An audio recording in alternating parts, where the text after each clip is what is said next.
عمران خان اور شاہ محمود قریشی کو سزا کی ٹائمنگ اہمیت کی حامل۔ عمران اور شاہ محمود قریشی کو سزا کی ٹائمنگ اہمیت کی حامل ہے۔ سیاسی حلقوں کے مطابق پی ٹی آئی کو بلے کا نشان نہ ملنے پر پہلے ہی دل برداشتہ اور مزید مایوس ہو گئے ہیں۔ پہلی مرتبہ عمران خان کی حکمت عملی ناکام ہوئی ہے، جس نے خود ان کی حد سے زیادہ خود اعتمادی کو دھچکا لگایا ہے۔ بانی پی ٹی آئی اور سابق وزیر اعظم عمران خان اور سابق وزیر خارجہ شاہ محمود قریشی کو سائفر کیس میں 10 سال قید کی سزا کا فیصلہ سیاسی حلقوں میں زیر بحث ہے، اور یہ سوال کیا جا رہا ہے کہ بانی پی ٹی آئی کی سزا کے 8 فروری کو ہونے والے عام انتخابات پر کیا اثرات مرتب ہوں گے۔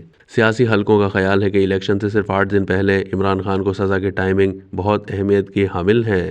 پی ٹی آئی کے امیدوار جو انتخابی نشان بلے کا نشان نہ ملنے کی وجہ سے پہلے ہی دل برداشتہ ہیں، عمران خان کی سزا کے فیصلے نے انہیں مزید مایوس کر دیا ہے اور ان کا مورال گر گیا ہے۔ پی ٹی آئی کے تمام امیدوار اپنی مہم میں کارکردگی یا منشور کے بجائے صرف عمران خان کے نام پر انحصار کر رہے ہیں۔